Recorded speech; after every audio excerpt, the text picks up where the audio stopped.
바르셀로나의 여운을 뒤로하고 도착한 곳은 바로 그라나다입니다. 이번 여행 일정은 2박 3일인데 밤에 도착해서 다음날 하루 종일 그라나다 구경을 하고 그 다음날 아침 샌딩 투어를 통해 스페인의 산토리니라고 불리우는 프레일리아나, 유럽의 발코니 네르아, 누에보 다리가 있는 론다까지 여행한 후에 세비야에 도착하는 조금 빡빡한 일정이에요. 그렇지만 정말 알차고 다음에 또 가고 싶을 정도로 너무 좋았던 소도시 여행이라 이번 여행도 다들 즐겁게 봐주세요.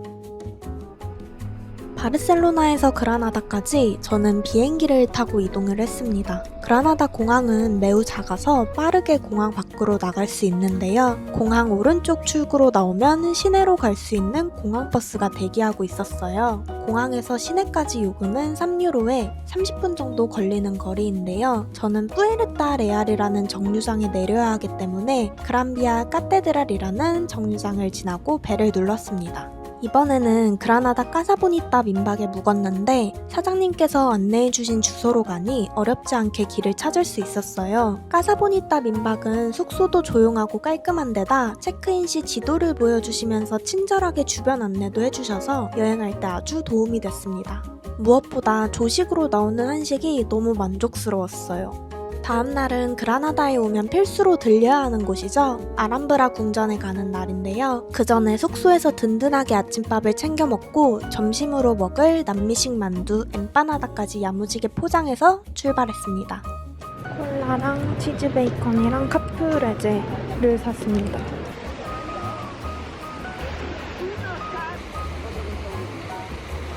이사벨 여왕 동상역 버스 정류장에서 C30번 또는 C32번 버스를 타고 미리 예약해뒀던 아람브라 궁전을 방문할 수 있는데요. 이슬람 나사리 왕국의 마지막 요새이자 궁전인 이곳은 하루 입장 인원이 엄격하게 제한되어 있어서 사전 예약이 필수인 곳이에요. 특히 아람브라를 예매할 때 하이라이트인 나사리 궁전 시간도 함께 지정하게 되는데요. 이 시간은 단 몇 분이라도 늦으면 입장이 아예 거절되기 때문에 무조건 여유있게 도착해야 해요. 궁전으로 향하는 길에 붉은 성벽 사이에 우뚝 솟은 포도주의 문과 웅장한 까를로스 5세 궁전이 먼저 반겨주었습니다.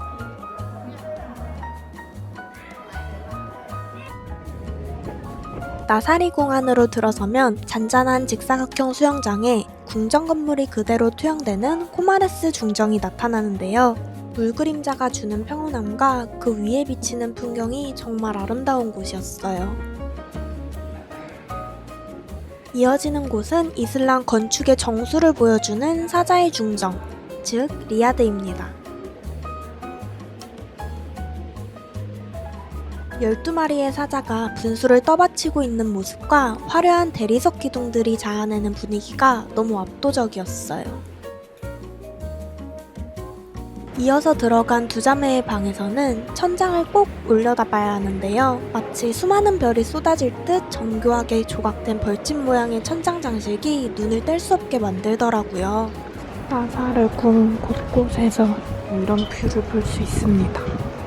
날씨도 너무 좋고 너무 예뻐요.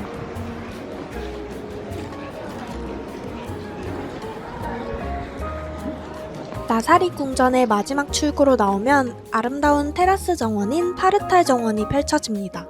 제가 방문했을 때가 11월 10일 정도였는데 날씨도 너무 좋고 바람이 불 때마다 낙엽이 정말 예쁘게 떨어지더라고요. 앉아만 있어도 정말 기분 좋아지던 순간이었습니다.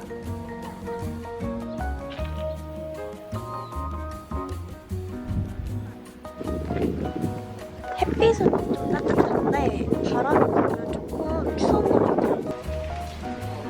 잠시 휴식을 취한 뒤 가장 오래된 군사 요새인 알카사바로 향했습니다. 저기가 나사르 궁전 입장하는 줄이고 여기는 알카사바. 뷰 진짜 좋다. 저는 그라나다에 오기 전에 아람브라 궁전의 추억이라는 드라마를 보고 왔는데요. 게임물 드라마이긴 한데 배경이 그라나다라서 아람브라 궁전을 구경하는 중간중간 촬영지를 발견하는 재미도 있었어요. 바로 이것도 드라마에 등장하는 지하 감옥입니다. 이게 아람브라 궁전의 추억 드라마에서 현빈이 지하 감옥으로 내려갔던 그 입구인 것 같아요. 군사들의 주거지였던 무기광장의 흔적을 지나 요새에서 가장 높은 벨라의 탑에 올랐습니다.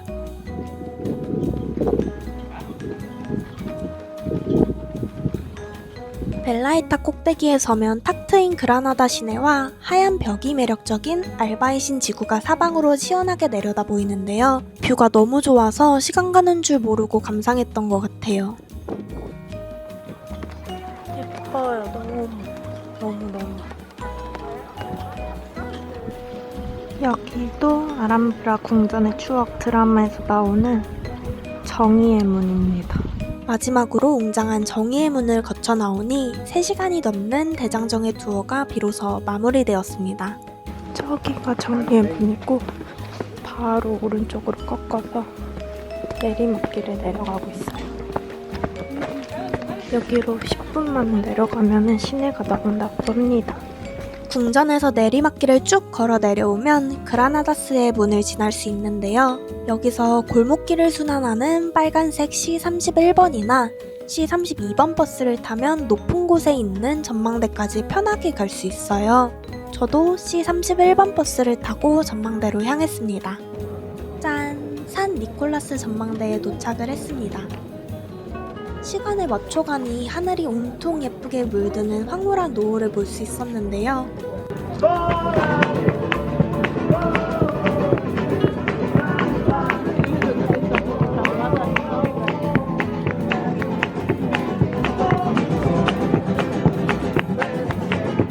특히 이곳은 전망대 한편에서 기타를 치는 버스킹 연주자들과 그 음악에 맞춰 춤을 추는 사람들의 모습이 어우러져서 그라나다만의 낭만이 온몸으로 느껴졌어요.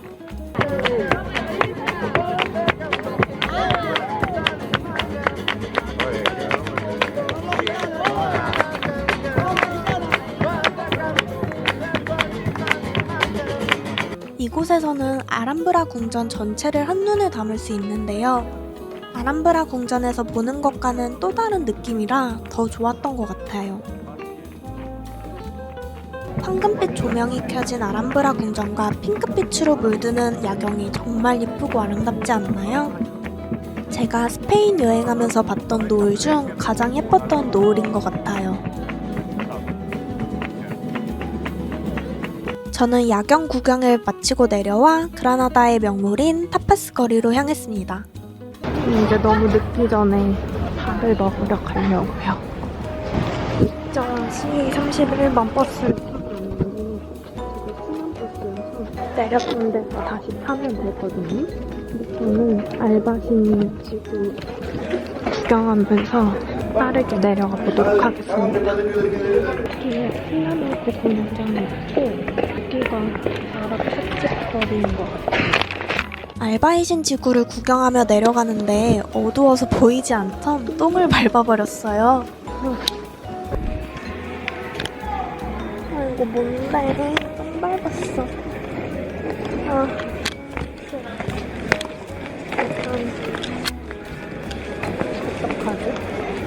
일단 벤치로 가서 수습한 뒤 다시 저녁을 먹으러 향했습니다. 이제 여기가 누에방 광장입니다.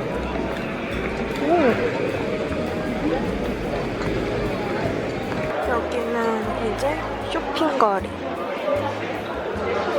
뚜론 주팝 주스는 처음 보는데 그라나다는 음료를 시키면 타파스가 공짜로 나오는 아주 매력적인 문화를 가지고 있는데요. 인기 있는 맛집들은 미리 예약하지 않았더니 자리가 없더라고요. 혹시 가고 싶은 유명한 타파스 바가 있다면 사전 예약을 꼭 추천드려요. 저는 해산물 타파스 바를 방문했습니다. 해산물 전문 타파스 집으로 왔습니다.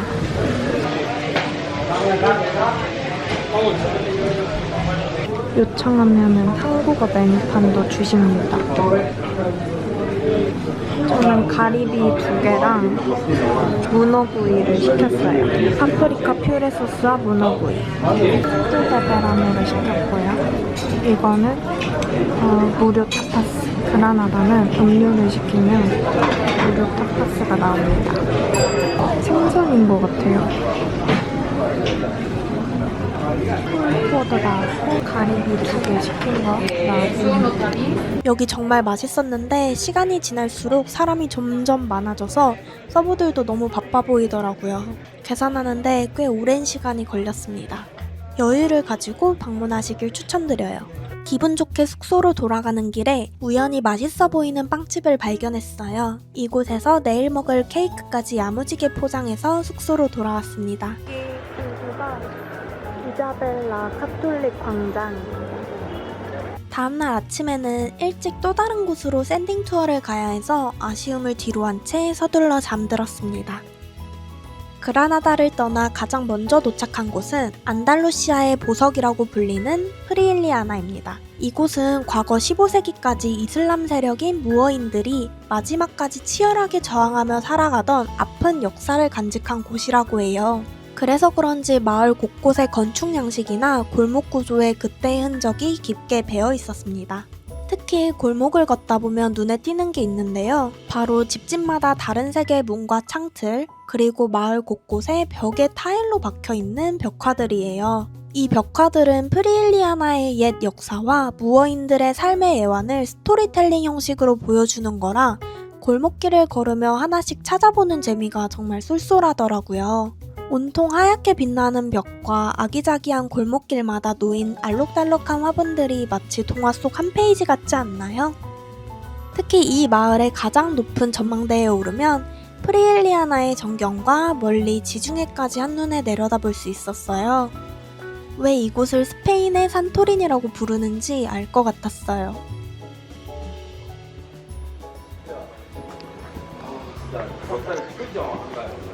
그럼 하나만 여쭤볼게요. 이게 큰 건물을 깎아서 지은 게 아니고 그냥 피난처 위에다가 벽돌로. 두 번째로 향한 곳은 휴양도시 네르아입니다. 네르아. 19세기 당시 국왕이었던 알폰소 12세가 이곳을 방문했다가 탁 트인 지중해 풍경에 반해 직접 유럽의 발코니라는 이름을 붙였다고 해요.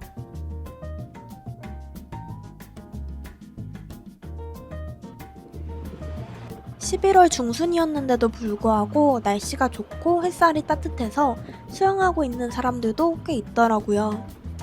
저도 이곳에서 1박을 했으면 좋았겠다라는 생각이 들었습니다. 너무 예뻐요. 여기서 1박 해도 너무 좋을 것 같아요. 대신 자유시간을 tum타 점심을 먹으러 왔습니다. 너무 트로피칼, 멜론, 파인애플, 키위 있는 거랑 피자 로마나 시켰습니다. 이곳은 음식 맛은 그저 그랬는데 정말 뷰가 다한 곳이었어요. 여유롭게 바라보는 지중해 풍경이 정말 힐링되더라고요. 시간 여유가 되신다면 근처 해변이나 아기자기한 카페 거리에서 타파스랑 해산물 요리를 즐기는 것도 좋을 것 같아요.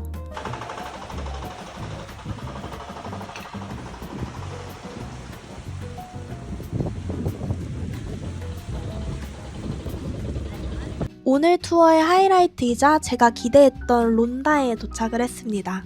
120m 깊이의 엘타오 협곡 사이에 아슬아슬하게 세워진 누에보 다리를 보는 순간 그 웅장함에 압도돼서 말문이 막히더라고요. 새로운 다리라는 뜻의 누에보 다리는 완공되는 데만 무려 40년이 걸렸다고 해요. 다리 아래 중앙에 있는 방은 과거에 감옥이나 피난처로 쓰였다는 아픈 역사도 가지고 있대요. 어떻게 이런 절벽 위에 이런 도시를 지었을까 싶을 정도로 너무 경이로웠어요. 너 유럽 여행하면 가장 기억에 남는 곳이 어디냐고 물어보잖아요. 그러면은 론다가 다섯 색깔 안에 이 글자 말고 하나가 더 있어요. 위에 다리만 있는 거 가지고 세 개 더 있어요.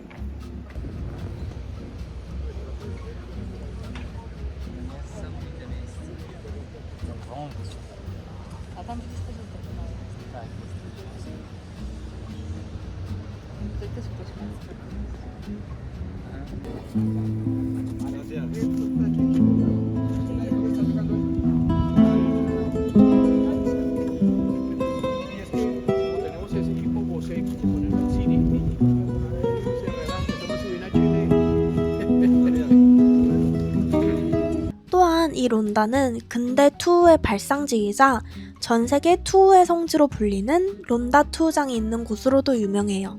1785년에 지어진 이곳은 전 세계에서 가장 오래된 투우장 중 하나인데 투우의 고장답게 론다를 대표하는 전통 미식인 라보테토로 바로 속꼬리찜을 꼭 먹어봐야 해요. 과거 투우 경기가 끝난 뒤 잡은 소의 꼬리로 요리하던 데에서 유래한 안달루시아의 전통 음식인데요.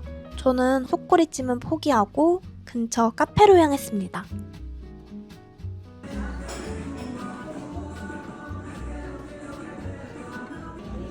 저는 커피랑 바닐라 아이스크림을 시켰습니다.